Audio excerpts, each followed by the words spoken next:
esa época, obviamente, para mí era un poco frustrante. Yo venía de un fútbol totalmente organizado, donde todo tenía reglas y todo el mundo sabía cómo hacer y cómo moverse, porque todo tenía un orden. Aquí, cuando yo llegaba y trataba de hacer cosas o de cambiar ese tipo de cosas, era muy complicado, porque todo tenía un procedimiento, porque había la historia, que esto no se hacía así. Fue un poco complicado. ¿Y tú te sientes más querido hoy día que cuando jugabas?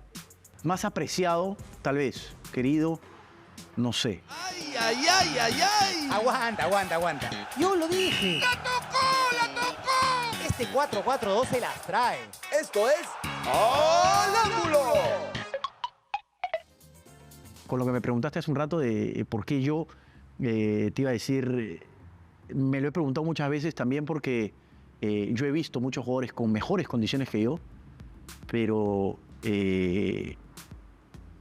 ya esas condiciones no eran solo suficientes. Había que tener otros atributos o había que tener muchas otras cositas más para poder conseguir cosas importantes en tu vida. Y me hablas no de Alemania, sino desde Perú. En general, y te hablo en general. Sí, desde Perú, obviamente. Te hablo acá en Perú.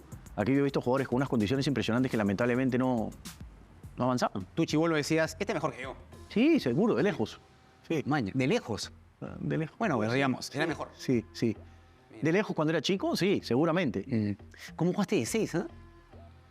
Me he acordado del año 95, un sub-20 sudamericano que se jugó en el Nacional de Lima. Jugaste de 6, ¿no? Sí.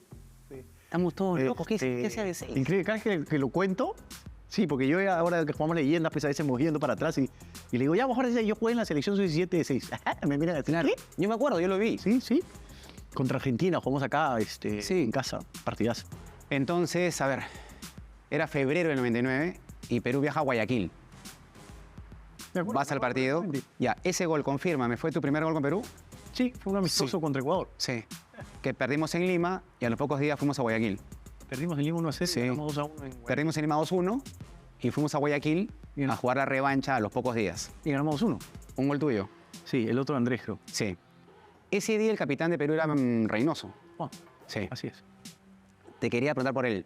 O sea, sobre cómo lo evocas en ese momento y si tuvieron conexión, porque tú eras chibolito y él era ya grande de Perú. No hubo mucha conexión, pero me acuerdo perfectamente que cuando yo a la selección, obviamente él fue una de las personas que se me acercó, me dijo, bienvenido a la selección, cualquier cosa que necesites, yo estoy ahí para apoyarte. Obviamente siempre él tenía mucho más relación con los jugadores de su edad. Pero te dio bola, digamos. Sí, por supuesto. Man, ya. Creo que eso es una de las cosas importantes cuando eres capitán, hacer sentir a la mayoría de los jugadores que estamos en el mismo grupo y que queremos el mismo objetivo. Claro. Y tú fuiste capitán después. ¿Y cómo te vino esa...? Hay gente que no quiere ser capitán.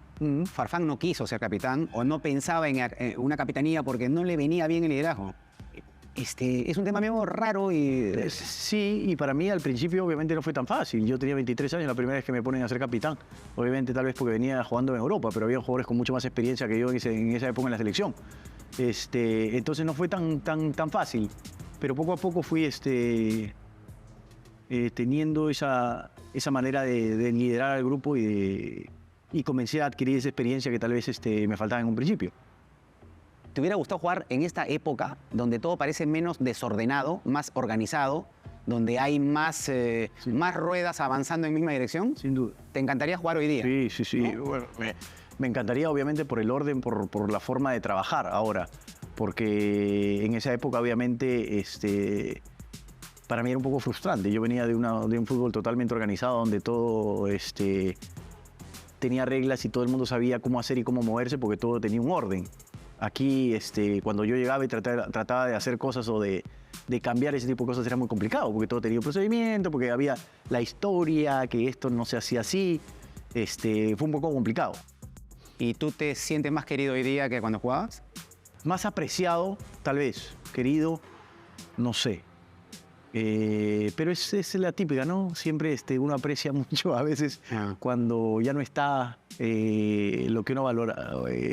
Le gustaba hacer sin valorarlo tanto cuando lo tenía. Una pequeña pregunta de regresión, ¿no? Tú cuando eras chibolo, ¿a quién mirabas? Peruano. Tal vez cuando yo tenía 15, 14, podía ver a Percio Olivares, que jugaba afuera en esa época. Chemo, jugaba afuera también. Pero si no, no había muchos. No hay un delantero que tú miraras que tú dijeras, este es. ¿Peruano? Sí. Yo lo he dicho siempre que Waldir me gustaba mucho cuando yo tenía 14, 15 años. Cuando salió dije, jugador muy interesante. Y te parecías tan poquito a Valdir, ¿no? O sea, tu juego con el Valdir no tiene nada que ver. No, nada que ver, nada que ver. Te había preguntado por Reynoso, ¿no? ¿Tú cómo lo percibes como el entrenador de Perú hoy día? ¿Qué cosas, cómo lo ves, qué le intuyes, cómo lo imaginas, con qué liderazgo y lo demás, todo lo que se pueda contar de él? A ver, yo lo he tenido como capitán a Juan, no mucho tiempo, pero lo tuve como capitán. Un jugador muy profesional.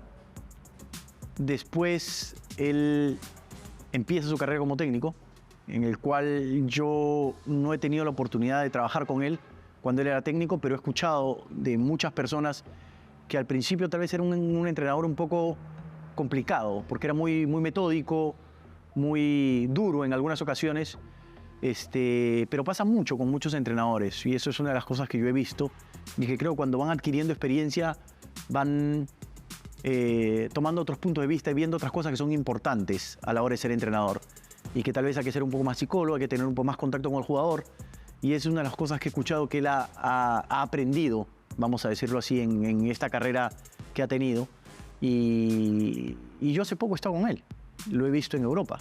Él fue para allá a ver un partido de la Champions League del Bayern contra el Manchester City y me junté con él. Fuimos a cenar, a conversar un poco de fútbol y la pasamos muy bien. ¿Hace cuándo es? Recién, ¿no? Manchester City, Bayern Múnich. Qué bacán. Sí. O sea, que mantuvieron la relación, no, sino que te llamó repentinamente y te dijo... Sí, yo sabía que estaba yendo a ver algunos partidos, me informaron de que había la posibilidad de que quería venir, hicimos algunas conexiones ahí, se consiguieron las entradas y como sabía que iba a estar ahí, entonces nos fuimos a comer. Aguanta, ¿tú tienes que conseguir entradas para Bayern?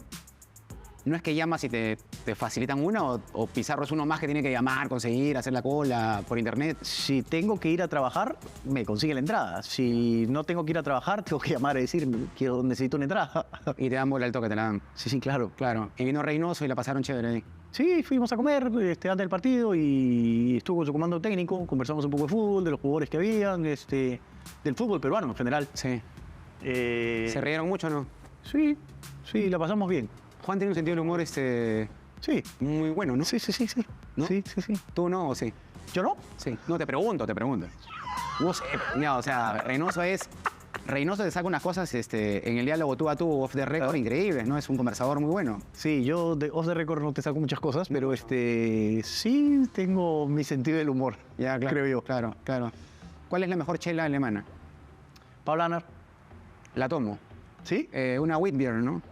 ¿Wit?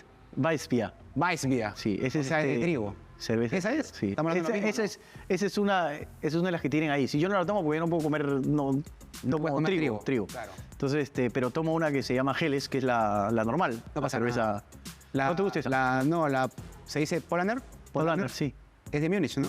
Es de Múnich, sí. Blanquita, sí, ¿no? De trigo. Sí. Sí, esa es buena. Hay una de trigo, sí. Sí, esa es buena esa. Sí. Esa es. Yo tomaba eso antes también. Sí. Ah, ya no. Después no, pues porque ya no puedo alimentarme con el trigo. Retoma, es un poquito nada más. No. Y cuando era muy chibolo, el Canal 7 pasaba el campeonato alemán. Y fundamentalmente los partidos del Bayern de Múnich. Y narraba un tal Salcedo, ya fallecido. ¿Te acuerdas de eso? ¿Colombiano? No, sí, centroamericano o colombiano, no me acuerdo si hondureño. No sé si era, no me acuerdo si era centroamericano o colombiano. Los apodos a los jugadores. Que le ponía los apodos. ¿Te acuerdas los apodos, no? ¿De alguno? Me acuerdo de alguno por ahí, Pierre Migajita Litvarsky. Migajita Litvarsky. Sí. Otro. Estaba, por decirte, Klinsmann, el potrillo Klinsmann. Ah. El potrillo Klinsmann. Yo me acuerdo muy poco, la verdad. Tenía pie de plancha Kohler. Claro. La podadora Fronzek. Es verdad. Y había uno... Ahora que lo está diciendo me acuerdo. Sí, ¿ah? claro. Pero- El policía Kunz. Te lo juro, tenía un montón de jugadores Es verdad que sí tenía, apodados ¿no? por él, que era un genio. Me acuerdo, ahora que lo está diciendo, pero no me acordaba antes que lo digas. El espía del frío. Nachbait. ¿Sí? Nachbait. Ah, Nachbait. Nachbait era un lateral zurdo que jugaba en el Bayern de Múnich y que venía de Alemania Oriental. Ya. ¿Cómo le puso? Nachbait, el espía que vino del frío. Ahí Un está. genio. El boricua Magat. El boricua Magat. Algo así me Félix Magath. Era el boricua porque su padre creo que era costarricense o O algo la así. mamá. Bueno, o algo así. Pero entonces algo así me hubiera puesto a mí, el Inca, alguna de esas cosas. Alguna cosa con Inca. Relacionado con Nada de bombardero. Algo de... el andino, qué sé yo cómo me hubiera puesto. Claro. Pero algo así, algo relacionado a eso, me imagino, ¿no? Sí, había Hassler, el poroto Hassler. ¿Te acuerdas? El poroto Hadler el decía, ocho, sí, claro. ¿no? Y en Chimbote es cierto que has dormido en el suelo, colchón al suelo. Sí, claro. Sí. Sí. Esa no la has contado. Se la escuché un día, pero off the record al Goyo Bernales. ¿Ah, sí? Sí. El Goyo Tupate en Pesquero. Sí, claro, vivíamos No sé juntos. si me dijo a mí o a un compañero, pero estaba yo ahí. Sí. Dormíamos en el suelo. Sí. Poníamos un colchoncito ahí. Pero igual es en el suelo, pues. Sí, pero necesitábamos algo para dormir, nada más. Manja. Para recuperar. O sea, de dormir en el suelo a Cama de agua. Múnich. Sí. ¿No? Esa es la historia. Sí. Qué loco, ¿ah? Hay un par de locos por la banda, ¿no? Pero al final es tu decisión y tú vas a decidir por lo que más te convenga. Y Jefferson dijo, voy a jugar no todo el tiempo, no quiero. Que eso fue porque dijo que no. O sea, esa fue la razón por la que dijo que no. ¿Tú crees que le discutía el puesto a Robin y a Riveri? Y si no, se le encontraba algún puesto. Sí. Jefferson, una de las cosas más, uno de los jugadores más grandes que he visto en mis top 3 del fútbol mundial. ¿En tu top 3 del fútbol mundial? Sí. Qué buena. Dame tu top 1 y tu top 2. Robin y Riveri.